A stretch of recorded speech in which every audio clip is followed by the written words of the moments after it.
O papel era bom, era o papel que a Ítala Nandi fez aqui na estreia. Pois é. Mulher, aquela revolucionária. Aí entra Sérgio Brito. Não, gente, é que eu só tenho pagação de mico no início da minha carreira. Aí eu fiz Rei Lear com Sérgio Brito. Que mico? Você vai fazer Cordélia? Você sabe o que aconteceu? Você viu essa montagem? Não. Não era uma montagem boa. Mas isso tudo é escola. Você sabe que os grandes horrores da minha vida, depois você usa eles todos. Tinha um elenco enorme no Teatro Mínimo. Onde era? Era no Clara Nunes. O teatro tem assim, ó. É assim, grande assim, não tem fundura. Pra fazer Rei Lear com muita gente. O cenário, o cara pendurou umas mangueiras e coloriu. E tinha uma guerra de biombos. A guerra era feita com os biombos. Eu fazia a minha primeira cena, era expulsa pelo Sérgio Brito para Coxia. Eu ia para Coxia, primeiro eu desci e comecei a jogar pinball. Comecei a ficar muito boa no Colômbia. Aí eu estava muito apaixonada na época e estava me mudando, a primeira casa que eu ia ter sozinha. Aí eu comecei a pegar um carro e ia jantar em casa. Eu fiz isso no Rei Lear, gente. Aí... Não é sério, Fernanda. Pois não. é, gente, mas isso é a vida da pessoa. Uma peça onde Sérgio Brito ainda estava no deserto e o outro preso, ficando cego. Aí eu entrava e tinha um cara que ele era muito gay, maravilhoso. Mas ele fazia o guarda da corte francesa. Ele entrava pra mim, eu tinha que entrar em cena se arfando, que eu estava nervosa, ele entrava lá pra mim assim, madame, o seu pai foi preso. Cara, eu comecei a ter acessos de riso diários. O elenco primeiro me tratou como uma criança, depois eles foram dizendo, não pode, hein? Olha, essa peça foi uma apagação de mico, mas foi uma escola, tá vendo? O que é que você inventou dessa vez para complicar a vida apenas do Daniel Filho quando ele se descobriu? Novamente, olha a minha carreira como começou mal. Fui fazer essa novela que era o seguinte, era a Volta de Gilberto Braga, com o Daniel Filho, do Olimpo, depois de Dancing Days. A novela tinha a minha mãe, o Tarcísio Meira, a Vera Fischer, menino, era um negócio que ia arrebentar. Estreou. Wilker fazia um papel na Inglaterra, meio Hitchcock, que ele morria, mas na verdade ele estava vivo. Uma novela maravilhosa. Estreou. Metade do público não entendeu o Wilker que morreu. Se ele morreu, se ele não morreu, o papel do Wilker desapareceu da novela. Ele entrava em cena e dizia assim, estou de saída. Ele ia lá gravar isso. Oi, tudo bem? Eu vou pro quarto. Muito bem. E não foi a expectativa que aconteceu. Então também foi um trabalho assim que era cheio. E a novela foi... O que salvou a novela foi que o Cláudio Marzo teve um caso com a minha mãe, o chofer com uma dona Chica. Aí a novela recuperou, foi bem. Agora, engraçado que nesse meio você realmente ainda estava um pouco ainda vacilando de entrar definitivamente, que você de o terceiro ano e tinha o vestibular. Eu fui CDF a minha vida inteira. Falei, por que não, né?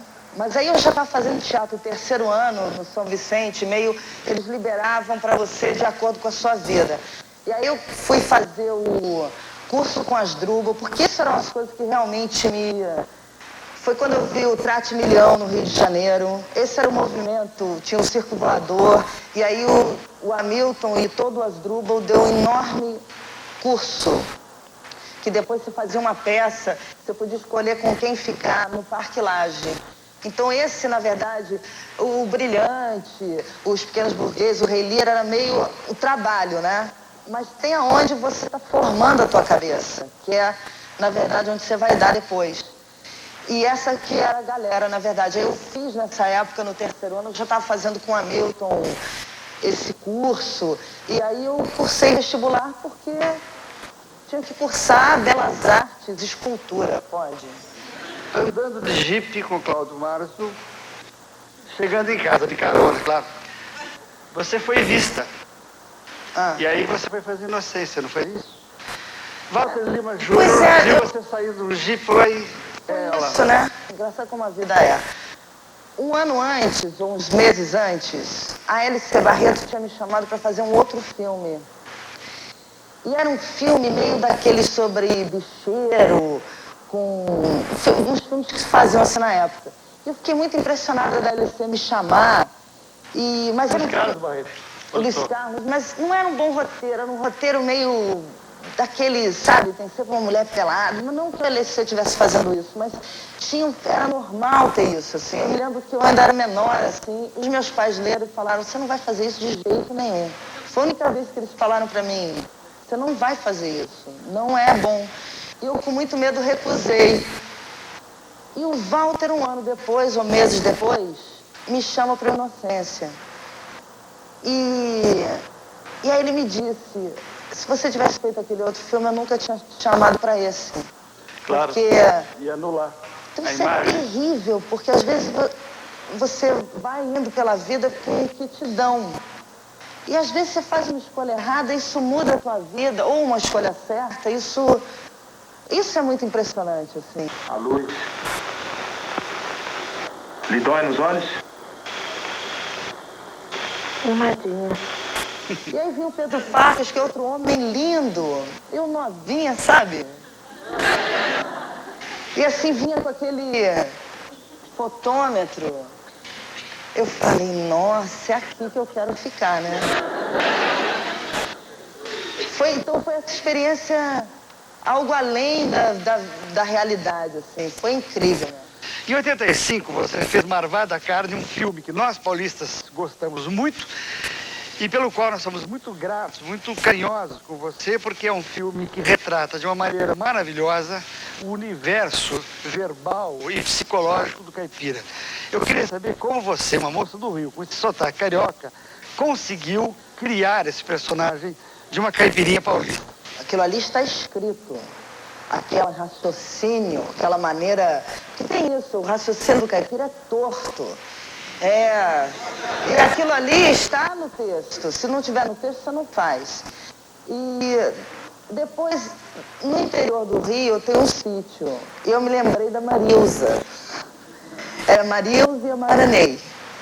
E a Maranei falava, ô Marilza, ai meu Deus. Ela tinha um jeitinho de falar, sabe, coisinha assim, toda dela. Que era meio, não era caipira de São Paulo. Ai, meu Deus. Ela tinha um jeitinho de falar, sabe, uma coisinha assim, toda dela. Que era meio, não era caipira de São Paulo, mas era aquela ali. Aí a Carola veio naturalmente, lembrei da Marilza e da Maranei. Eu já tô, meu santo, pras Turina com você, tá entendendo? Eu já tô pras Turina com esse seu adetolo, com esse seu zóio granado aí. E marido que é bom, meu santo, neca. Você quer saber do que mais? Você quer saber? Olha que meu santinho, a basta da sua luzinha, viu? A basta de toda essa luzinha que eu... lá acendendo por esse 2 anos, viu, meu santo? A basta da sua florzinha, viu? Chega! Ai, meu Deus, me segura! E a basta de Santo Antoninho também, viu?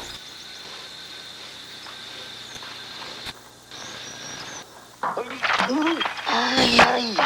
Eles me ligaram, o Cláudio Canzi e o André, e falaram assim, olha, a gente convidou a Lucélia, mas a Lucélia tá com os outros filmes aí, tá meio em dúvida. Então você tá meio convidada. Se a Lucélia disser sim, você não vai fazer. Se ela disser não, aí é realmente você. Falei, porra, cara, legal, achei legal. Aí a Lucélia disse não, graças a Deus, peguei um avião e vim pra cá. Aí falei, quem serão essas pessoas, né? Quando eu cheguei, tinha o André Klotzel, vestido com a camisa assim, o último comunista, era uma camisa Hering vermelha e uma calça ali. Parecia que ele estava vendo o encontro do partido. E o Cláudio Cães, o produtor, Está aí? está ali, ele estava vestido com um macacão sem camisa, boca larga e um cabelo comprido aqui. Eu falei, esse filme não vai dar certo. Você rescindiu o contrato, vambora, né? Isso é uma loucura que está acontecendo. Só que aí era genial. Tinha o Adrian Cooper, que fazia o cenário. E o filme era uma felicidade só, assim, foi um momento muito especial. E é dos filmes, isso é engraçado, depois você faz muito filme, tem uns que não sobrevivem.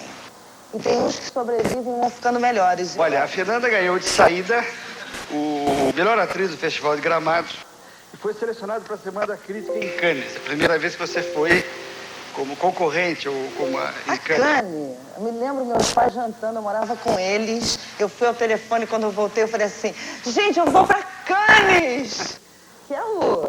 Eu parecia, não sei, que eu tinha... Em 86, você vai para um universo sofisticado, trancado, classe média alta, em crise, eu sei que eu vou te amar, com Arnaldo Jabor. E você vai escutar Alice Panchacon.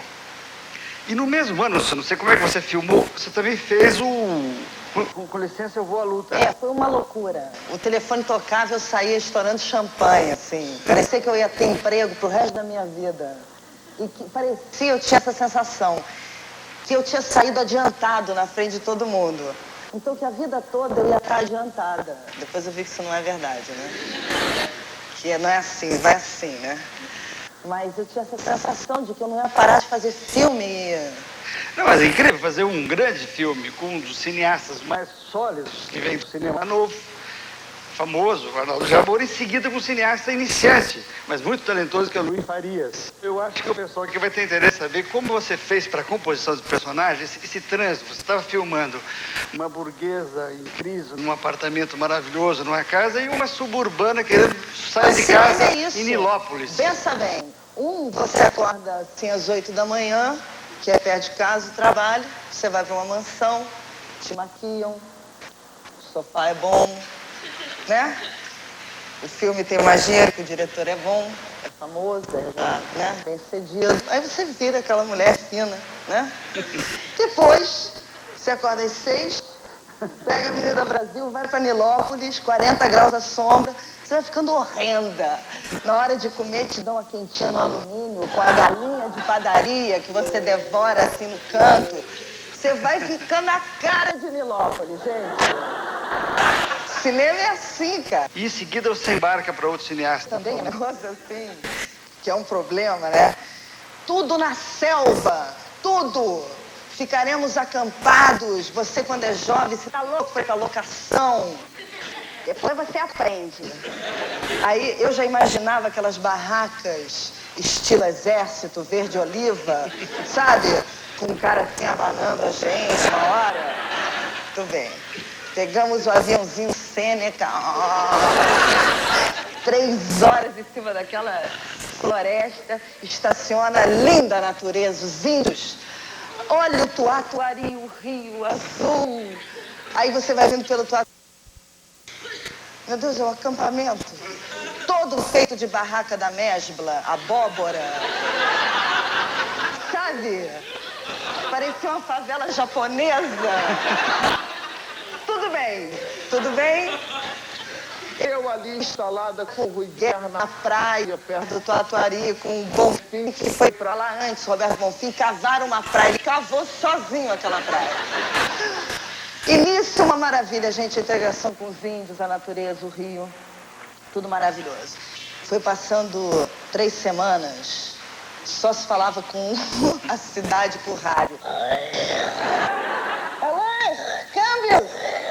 Tinha fila, às 6 horas para falar no rádio. Começou a dar aquelas carências. 100 brancos reunidos na floresta com assim, arame farpado em volta, que os índios falaram, assim é bom que eles ficam ali dentro, a gente fica aqui fora. E os índios vinham fazer visitas para ver a gente, igual um zoológico, como a gente vivia. Parecia aquelas experiências de algum branco na selva, sabe? Foi incrível o karaokê. Foi incrível. Mas olha, aventuras desse tipo, eu vou voltar um pouquinho atrás. A Fernanda realmente é aventureira, mas tem boas compensações. Eu Sei Que Vou Te Amar, ela ganhou apenas o prêmio de melhor atriz em Cannes. E ela não estava com qualquer um, ela estava concorrendo e empatou com Bárbara Sukova. Palma de Ouro em Cannes. Tá? Só para deixar claro. E se você... Eu nunca fui tão amada na minha vida. 2 homens ao mesmo tempo. Você me adorava, você me amava, você nunca me amou tanto. Homem só ama quando perde a mulher. De repente, em 1990, esse filme não foi lançado comercialmente no Brasil. A Guerra de um Homem, One Man War, do Sérgio Toledo, cineasta paulista, que havia feito Vera, com a Ana Beatriz Nogueira. Bom, você apenas... Outra cena... Anthony Hopkins. Anthony Hopkins. Eu fiz até essa pausa. São Não, duas melhor, grandes eu subi a pirâmide do México com o Anthony Hopkins. E lá em cima, e ainda pagam a gente pra estar aqui, não é uma loucura? Ele falou isso. Que You beleza. believe they pay us to be here? Agora, como é como atriz a experiência de você entrar face a face com um ator com esse peso? Não estou me deslumbrando com aço. O peso desse ator. Era engraçado esse filme, que tinha a Norma Leandro, que ela é assim, uma Marília Pêra, uma mamãe lá da Argentina. E então foi interessante. É engraçado isso. Os atores, é incrível trabalhar com o Hopkins, assim, é incrível ver como é que ele faz. Não é nenhum grande filme, não, mas, cara, ele não faz nada. Sabe? Você fica na frente e ele fala assim...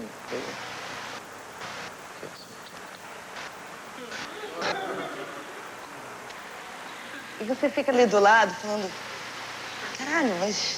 E tá tudo... muito... Isso é uma coisa que... Depois eu fui percebendo isso. No Marvada, eu achei que... Eu descobri que eu podia atuar em cinema. Porque todo mundo me dizia que você não podia atuar em cinema. Você tinha que ficar parado. Quanto menos, mais. E a Inocência eu fiz meio... Né? Ela era meio tísica, tudo bem. No Marvada me deu vontade de atuar. Aí eu sopei, ela falava, ela... Eu falei, pô, pode atuar. Mentira isso. Depois eu errei a mão, eu fui exagerando.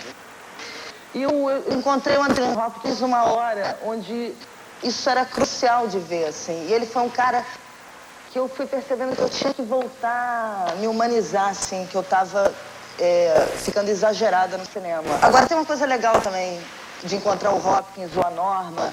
São grandes atores, assim. Se você é um cara honesto, se você é capaz de entender teatro, cinema, TV, que não faça, mas entenda, há uma relação de igual para igual. Muito incrível e muito amorosa entre os atores, assim. O Hopkins era um companheiro, entendeu? Mesmo. E também ele é uma pessoa muito especial, mas isso foi legal dessa experiência, que a gente sempre acha que esses caras são feitos de algum material que não é o nosso. Não é possível, né? Deve ter um chip, um clone, uma coisa... Não tem, gente. Eles são gente como a gente. Olha, nós paulistas também devemos mais um filme, digamos, de ambientação paulista ou paulistana, muito bonito que a Fernanda fez. Nós estamos recordando agora mesmo aí no camarim, que é O Beijo. É uma comédia crítica, mas muito bem feita, do Walter Rogério, com Chiquinho Brandão, Antônio Fagundes, Valmor Chagas, Maite Proença. Olha, esse roteiro é maravilhoso. Maravilhoso, assim. O Walter Rogério, ele era o assistente de direção do André Clodson no Marvada. E ele é um cara muito especial. Foi ele quem me apresentou ao Flaubert. Sabe, ele era aquele cara muito inteligente. Ele tem esse roteiro que é a história de um beijo. 2 empregados foram despedidos porque eles se beijaram. Numa fábrica. E aí rolou um processo durante 7 anos, discutindo se um beijo era uma coisa... O que era um beijo. E ele fez um filme sobre isso, maravilhoso. Mas eu me acho exagerada no filme. Eu revi, eu acho que eu podia... Eu adoro a Maitê e o Chiquinho no filme, mais do que eu. Tem a cena dela entrega para o juiz, que é muito boa, e eu faço muito bem. Exatamente. Mas antes eu me acho exagerada.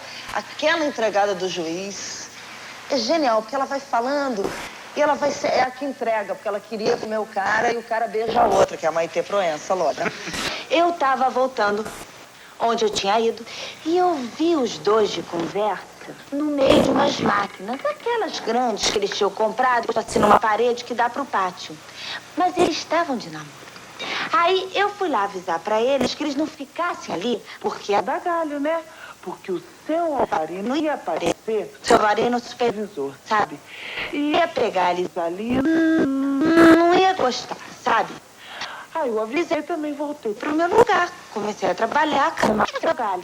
Você sempre viajando, né? Você viaja por um filme que eu acho bom, um filme de realização complicada. O Judeu. Cláudio Cans me liga e diz assim, Nanda, você tá afim de ir? A Lucélia, novamente a Lucélia, gente. Olha, o papel era da Lucélia, mas ela não vai poder fazer. De novo, você acredita? E é o seguinte, fim de ano, eu tava solteira, uma semana em Portugal para fazer esse filme. Aí ele me mostrou o material lindíssimo. Eu falei, porra, lógico. Peguei um avião. Vou lá. Cláudio, eu não posso, tem coisa que eu não posso contar. Aí eu liguei pro Cláudio e falei, Cláudio, você é maluco, cara. Você me mandou pra cá e agora você está pagando minhas férias em Portugal, cara. Aí ele falou, não fica aí que o filme vai voltar. Arrumei um namorado lá, que depois de 4 anos, fomos ao Marrocos. Foi uma coisa maravilhosa. Voltamos, fui pro Brasil, o filme vai recomeçar. Peguei de novo, fui com o namorado que ele trabalhava no filme. Pra lá, chegamos lá, não começou de novo. Voltei pro Terra Estrangeira, quando voltei, o Judeu vai voltar. Você vai fazer 7 anos depois. Eu tinha assim, perdido uns 10 quilos, eu fui emagrecendo na vida. E voltei e fiz o Judeu, cara. Então me conte como foi a filmagem de Terra Estrangeira. É o seguinte, o Walter viu a tal da fotografia de um navio encalhado e ele tinha sonhado com um casal diante de um navio encalhado.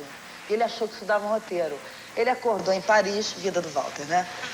Acordou em Paris, o Walter desceu e numa livraria tinha a foto de um navio afundado com um trabalho sobre Cabo Verde.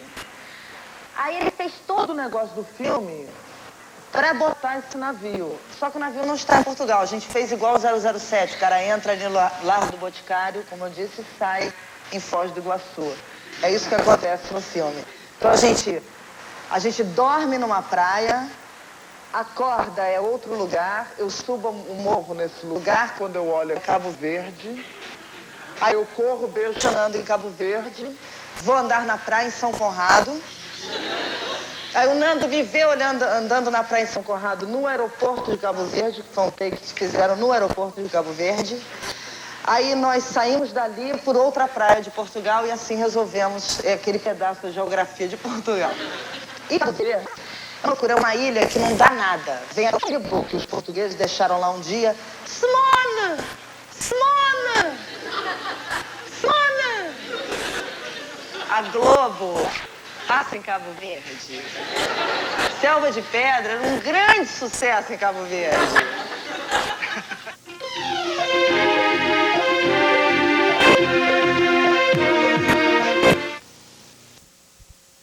Eu vou dar uma embaralhada, fazer um tarô aqui, eu vou pular para falar de gente que nós gostamos muito, né? Falando da Fernanda Montenegro. A Fernanda disse a seu respeito, eu quero que ela faça, a Nanda, tiver vontade, faça bem. Ela é uma jovem que não brinca em serviço, ela é batalhadora, ela não é leviana nas coisas dela. E ao mesmo tempo você fala da sua mãe. Ela joga para valer numa zona de risco na atuação. Você olha e pensa, meu Deus, o que é isso? O que essa mulher está fazendo? É um horror. Não, é genial.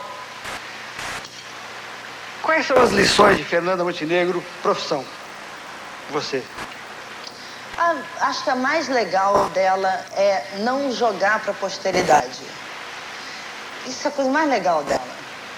Porque ela é a posteridade, né? Todo mundo, todo dia, olha para ela e fala, você é a posteridade. E ela nunca jogou para ser isso. E por isso talvez ela tenha virado. Aí eu lembro, a gente estava com Flash and Crash, que uma peça que eu amei. Foi um momento assim de maravilha para todo mundo que fez aquela peça. Muito legal. E eu fiz no Rio. E no Rio eu senti que, porra, pela primeira vez eu tinha experimentado ali no Flash algo que eu ainda não tinha experimentado em teatro. Assim, você tá chato, assim, certo? E com a mamãe, então era uma coisa muito emocionante tudo. E vim para São Paulo. São Paulo é São Paulo, né? São Paulo tem crítico, as pessoas vão. Eu já fiz estreia em São Paulo que tinha tanta gente importante na plateia que adernava. A sensação era... E aí eu fui indo pro ensaio e fui fazendo um ensaio péssimo. Eu fui querendo brilhar, querendo fazer, para mostrar que eu era boa. Aí minha mãe no meio virou e falou assim, Nanda, não joga pra posteridade. Era isso. E ela é adorável, cara. Ela ia ensaiar, ela é igual uma criança, assim. O público tá difícil, ela sai na coxinha e fala assim, vamos por cima deles. Vamos, eles estão difíceis. Aí quando sai bonito, em Nova York, cara, teve um ensaio horrível. Quando acabou o ensaio, um virava pro outro e dizia, tudo bem. É isso mesmo, é uma peça que... E estreamos e foi incrível. As pessoas entenderam, se cagavam de rir. Era um negócio... Quando saiu, a mamãe fazia assim, ó. Sabe, ela é uma menina, assim, em cena. Ela é uma menina, mamãe. Ela guarda o ar dela de menina. Mas ela é meio dupla personalidade também, né? Uma pessoa também não muito boa da cabeça. Porque, por outro lado, ela também é a Fernanda Montenegro. Mas no palco, assim, ela é muito divertida. Quero falar agora de um grande ator, de uma pessoa que eu gosto muito, Fernando Torres. Meu pai, maluco. E ele falou, faça o que fizer, eu quero estar ao lado dela, Fernanda Torres, para lhe dar um beijo na testa. Isso é muito Fernando Torres, eu quero fazer isso. Faça o que a Fernandinha fizer, eu quero estar ao lado dela para dar um beijo na testa. Uma doçura de pessoa e um ótimo ator. Olha, o meu pai é incrível, realmente. Eu acho que meu pai sempre quis ser o Hemingway, sabe? Sei. Tem o marinheiro, ele sempre quis ter um barco. E aí o Walter Lima vai e chama ele para... O Walter é assim, o Lima, sabe? Para a imagem de sonho dele. Do homem do mar, sabe? Vamos voltar um pouco o fio, assim, antes do Flash and Crash, você com a Bia Lessa fez uma peça que eu gosto muito, Orlando. Gente, eu devo aquele espetáculo, eu ter aprendido pela primeira vez qual é o prazer do palco, assim. Eu aprendi a olhar o público, a entender o que é uma coxia, a ouvir o público. Ali foi a minha escola de teatro, na verdade, assim, madura, sabe? Foi a Bia barato. disse uma coisa... Aí eu fiz a primeira turnê pelo Brasil, que é uma coisa muito impressionante, quando você faz para 2.000 pessoas, 500 pessoas. Você faz teatro grande, pequeno, sem acústica, com acústica. Eu tinha uma sensação com o Orlando, falando, cara, eu tô aprendendo a minha profissão. Agora eu estou aprendendo esse bicho.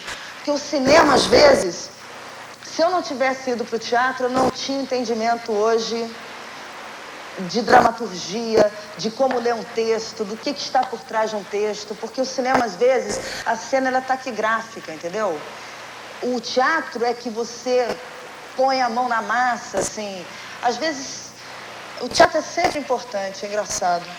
Agora, métodos de trabalho, já que falando de diretores fortes, de uma certa maneira, que criaram linguagens muito pessoais, e o que gera, às vezes, polêmicas. A Bia Lessa é uma desses diretores, o outro é o Gerald Thomas. O que é ser uma atriz, Gerald Thomas? Eu não estou interessado na polêmica que existe fora.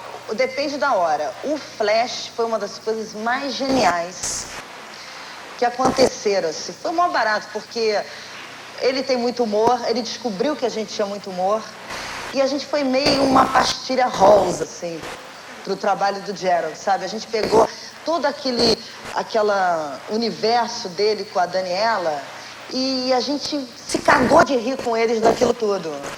E ele também veio e ele testou a gente. Ele botou logo na primeira semana, você se masturba aí na frente da sua mãe.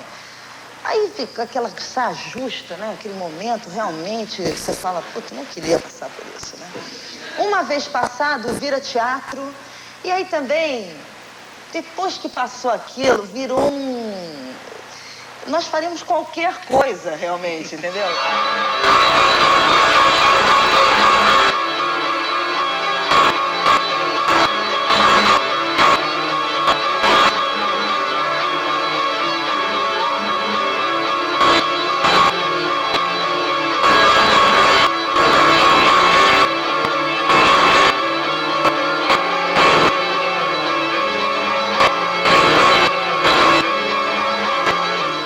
Do Gerald é mó barato, do work in progress, do estreia e aí começa a cortar. Isso é uma escola, cara. Você entrar em cena com a peça que não está pronta. Eu tive momentos horrorosos, assim, que eu olhava e dizia, nossa, Nada faz sentido. E você ir batalhando para aquilo fazer sentido, isso é uma experiência muito rica, assim. Mas nada foi como foi o Flash. Nada. Disse uma vez, você não precisa sentir para fazer, basta entender. Se alguém me explicar um personagem, eu faço. Não precisa vivência. Isso é quando você é jovem, você sai cagando essas regras, né? Depois você cresce um pouco e você aprende. Né? Que você é jovem, vem te entrevistar, você logo sai falando umas coisas. Não, você incríveis. diz umas coisas sempre retumbantes. Depois eu fiquei com mais vergonha disso. Então vamos para a segunda. Essa é Mas interessante. eu acho isso é interessante entre o sentir e entender. Realmente eu tenho que entender. Quando eu entendo, tudo melhora. Eu vou achando tudo incrível e divertido. Quanto mais eu entendo, melhor fica. Agora, existe coisas... Por exemplo, eu tinha uma capacidade emocional muito menor do que a que eu tenho hoje. Embora eu tivesse um frescor e outras coisas que você vai perdendo, infelizmente, viu, gente? Mas hoje eu tenho experiências para recorrer, entendimento do que uma pessoa sente numa situação ou na outra, que quando você é mais novo você não tem. E então eu não acho que seja como eu falo aí, são e fazer. Se você entender e conseguir passar no teu sentimento, aí é incrível. Mas o sentir é um mistério no ator. Você realmente busca isso. E às vezes, em buscando isso, você até se dana. Por exemplo, para se emocionar, às vezes, é comum a gente ficar... O Miguel Magno tinha essa cena genial, que era um teste de ator. E o cara dizia, você tá pronto? Ele falava...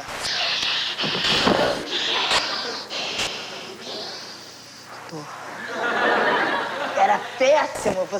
O Marlon Brando fala isso no livro dele, que o primeiro papel que ele fez no cinema, ele se esquentou tanto, ele foi para uma sala, ele botou uma música que emocionava ele lembrou da morte da vizinha, do cachorro. Quando ele foi fazer, ele estava vazio. Isso é a coisa mais difícil no cinema. No cinema, você é igual um micro-ondas, assim, um forno. Porque você chega, se maquia, você espera bastante... Você chama, tem um primeiro ensaio, você volta para a maquiagem. Isso é uma cena, por exemplo, que você tem que matar o seu pai, ou sua irmã, sei lá. Isso é o mais difícil em cinema. Aprender a hora que você vai ligar e se emocionar.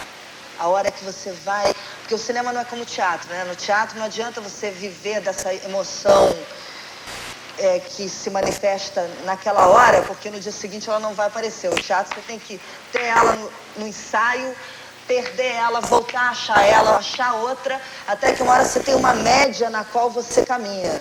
Às vezes você está brilhante, às vezes você está ruim, mas tem uma média que você mantém. No cinema, é só você tem que ser capaz de esquentar os seus motores na hora certa para que quando o cara diga ação, você consiga ter a emoção que ele está querendo. E se ele quiser repetir, você tem que conseguir ela de novo. O cinema é uma aritmética muito bacana.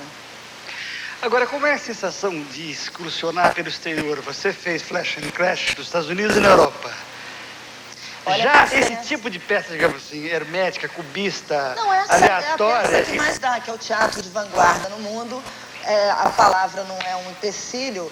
E o Flash and Crash era um Gran Guignol, era um Monty Python, era aquelas duas malucas, uma matando a outra. Ainda é mãe e filha. Eles estão mais até acostumados, assim, é um teatro que se faz mais comumente, até na Alemanha ele é mainstream, em Nova York ele não é da Broadway, mas...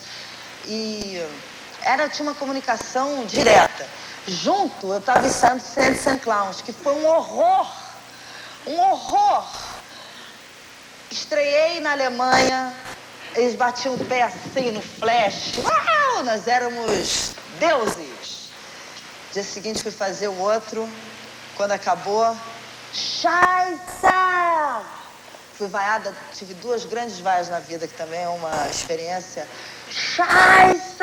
Eu falei, gente, o que é Scheiße? É merda, Nanda. Volta lá que é merda.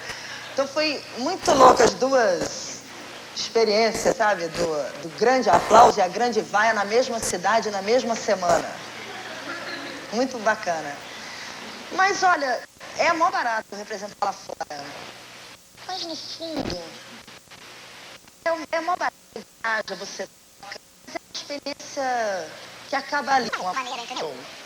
Tem um ponto final e o retorno. Ponto final, você não faz parte daquela cultura. Aqui é muito mais diferente, assim. Aqui você interfere na cultura mesmo, no todo. Você tem Agora, ser ignorante do que existe lá fora não é bom, porque torna a gente caipira e, às vezes, até condescendente ou assim, babando para algo que, se você for lá fora, entendeu?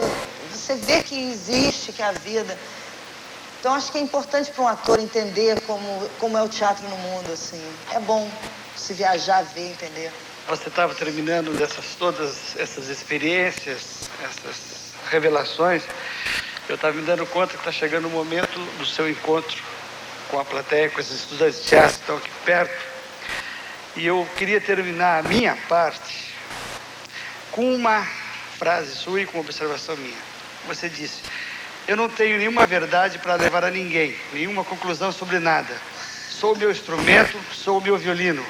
Só quero aprender a tocá-lo muito bem. Nossa, a gente parece Carcará, pega, mata e come. Mas eu acho que você toca muito bem o seu instrumento. Você é um grande instrumento. E eu estava te olhando. Eu, como jornalista, além de crítico, eu tenho experiência em centenas de entrevistas que eu já fiz. Esta foi uma das maiores entrevistas que eu fiz. Não, eu adorei Não, a energia.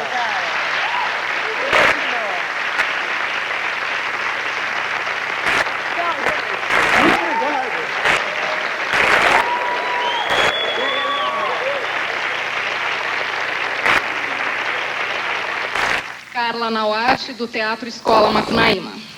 Como você tem experiência nas 3 esferas de atuação, teatro, cinema e televisão, eu gostaria de saber as diferentes posturas de um ator nessas 3 esferas. Acho que a diferença, assim, que tem principal, primeira, de produção.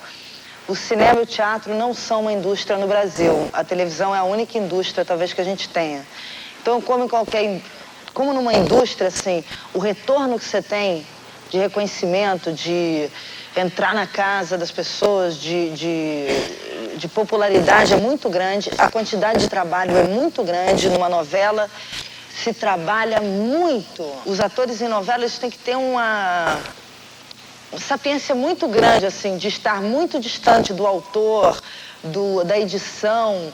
É uma indústria, então você, ator, está muito separado da finalização e mesmo assim você ter poder sobre o seu trabalho. Eu tenho dificuldade com isso. E o teatro para o cinema são muito diferentes também. O teatro é uma convivência muito longa, é uma família, assim, e o teatro é aquela coisa,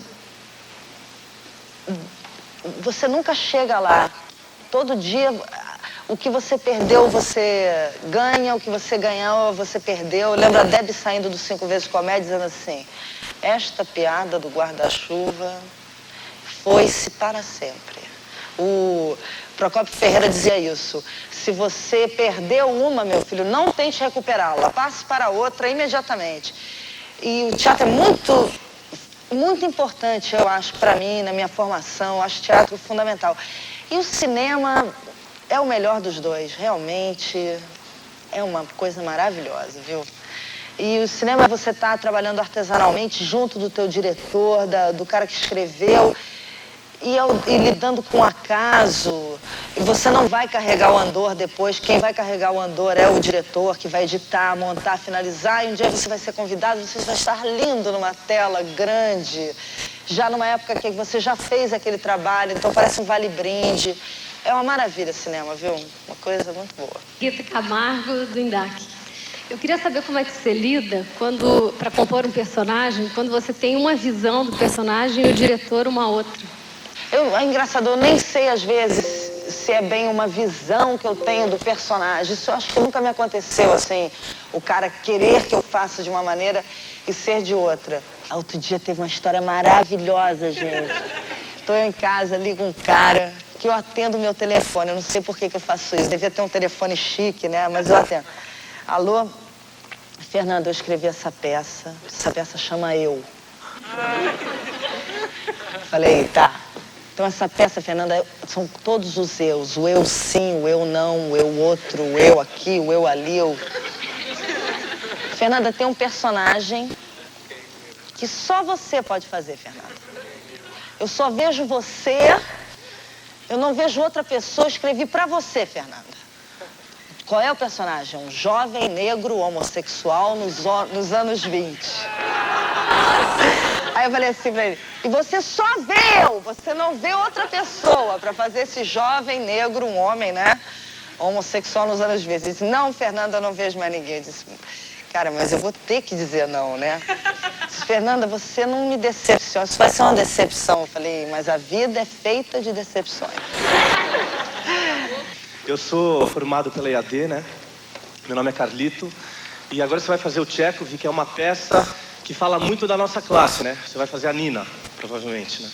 Então eu queria saber como é que você cerca o estudo da personagem. Você começa lendo o quê? Você deixa primeiro o diretor tomar um caminho? Como é que é esse processo de estudo? Geralmente eu começo a ler. No caso do Tchekhov, eu virei um rato. Aí eu fui para Nova York, sentei e fiquei vendo as peças todas. O meu approach é menos pro personagem. Mas isso talvez seja um engano, uma coisa que eu não deveria fazer. Mas eu sempre vou menos pro personagem e mais pro todo. No cinema, por exemplo, eu acho que um ator tem que saber o roteiro inteiro. Porque você vai filmar picado. E você tem que contribuir com o teu diretor para construir um filme juntos. Então, geralmente o meu approach é para o gênero e não para o papel. E nessa pesquisa do todo, você acaba achando o teu papel. Então, o Tchekhov, por exemplo, fui para Paris, entrei no Beaubourg, peguei vários ensaios sobre o Tchekhov. E aí você vai aprendendo a fazer a associação que a peça faz. Aí você entende que a Nina é parente de tal personagem, de tal personagem, de tal personagem. Eu acho que é quase um approach intelectual, assim, a princípio, antes da coisa acontecer. Porque a emoção, a coisa, você vai saber ensaiando. Mas eu acho que antes você deve se informar. Eu sou Tatiana Canter, da Hebraica. Assim, a gente fala muito em cultura, internacionalizar a cultura brasileira. Só que se você pensar no preço de uma peça de teatro, hoje, ela é muito elitizada. Só a elite pode assistir. Você não acha que falta um pouco de pesquisa da cultura brasileira mesmo? De sair um pouco do grande eixo Rio-São Paulo, que agora o cinema começou a fazer. Mas isso é um problema, né? E também levar a cultura para quem realmente não tem isso. O ingresso do teatro é caro, mas não é isso também. Hoje é um fenômeno, não é o dinheiro, não é isso. Hoje, por exemplo, você tem um fenômeno de comédias lotadas e uma enorme preguiça para um outro tipo de teatro. Porque esse tipo de teatro talvez não tenha ficado atraente. Isso é mais onde eu me sinto capaz. Como tornar atraente um tipo de teatro que não seja uma comédia ligeira, que seja outra coisa. Isso, para mim, é uma coisa mais crucial. Quando você viaja pelo Brasil com temporada, tem teatros incríveis. O eixo não é mais Rio-São Paulo. O Rio hoje é uma praça ruim de teatro. Você não pode ficar muito tempo lá se você não tem uma comédia. Nem São Paulo. Você só vive se você for para centros como Porto Alegre, Curitiba é um grande centro de teatro, Belo Horizonte, Salvador, Recife. Aí é que é uma peça. Todo mundo sai. Quem sobrevive, desde Procópio Ferreira até minha mãe, quem vive de teatro vive viajando e levando teatro, não para a periferia, mas para a mesma classe média como nós que vivem em Recife. E eu acho que a cultura popular deve vir da cultura popular. Eu acho que uma escola de samba é uma cultura popular, é um teatro, uma ópera, se fazendo ali, o cara deixa de comer e vai fazer porque aquilo é crucial para ele. Eu acho que isso agora eu me sentiria falsérrima fazendo um drama sobre uma mulher numa favela, entendeu? Eu posso até fazer, mas vai ser como eu fazer sobre um francês. Sou Renato, do Macunaíma. Como foi compor o personagem, a personagem, melhor dizendo, Simone, que foi um remake, não é isso? Aquilo, gente, é uma pérola na minha vida. É o grande mico, talvez. E que me ensinou muito, assim, foi um momento crucial, porque eu tinha vindo de 4 filmes no cinema, eu estava achando que eu era Midas, que onde eu tocasse seria uma experiência fantástica, absoluta. E aí, no fim dos 4 filmes, eu falei, sabe o que eu fui formada no Rio, a coisa da televisão, ela é muito... Eu via novela, Júlia Matos, eu queria fazer. E quando acabou, eu pensei assim, agora eu queria, quando acabaram os 4 filmes, fazer um novelão. Queria muito fazer um novelão. Aí Deus ouviu, né? E me deu. Com o Avancini, que estava vindo do Grande Sertão Veredas, o remake do Selva de Pedra. Quando eu entrei naquele funil, não era bom. não foi bom. A direção do Avancini não foi boa. Eu acho que até a minha escolha não era boa. A Torlone, eu acho que e o Miguel Falabella foram quem se saíram melhor na coisa. E eu odiei fazer durante 8 meses. Eu odiei fazer. E ainda era uma mocinha de novela, gente. É a pior roubada que uma pessoa pode pegar na vida. Vilão é ótimo, mas a mocinha, ela vai ter 1 minuto de felicidade no início, quando ela vai conhecer o homem dela. Aí ela vai chorar durante 7 meses. Chorar. Preste atenção. Chorar, ela vai passar por humilhações, ela vai piorar, vai ser um horror a vida dela. E no final, aquele homem vai olhar de novo para ela, ela vai sorrir de novo. Tem isso muito, essa coisa do folhetim, de que a mocinha tem que sofrer. Então eu passei sofrendo, ela era humilhada, ela era corneada e ela era burra. Eu lutei muito com aquele papel. Ficava irritada mesmo. Então essa experiência foi... Eu não quis mais fazer novela. E isso me deu muito medo. Eu ainda tenho medo disso. Eu ainda não sei o que isso significa pra mim, entendeu? Porque cada ano que eu faço um filme, uma TV ou legal, assim, faço uma comédia, faço uma peça, eu acho um milagre. Era muito forte para um ator de 20 e poucos anos virar e dizer, não quero fazer, novela não vou fazer. E é ruim, porque eu nem quero ter uma relação agressiva com a novela, que às vezes fica. Mas é que... E um dia talvez eu até queira fazer, e aí a porta esteja fechada. Eu já pensei nisso tudo, entendeu? Dá medo isso. É um mercado difícil de você fechar a porta. É isso, né? Obrigado. Obrigada a vocês. Mas estou olhando para você. Não tem graça. Não é a mesma peça. Ontem,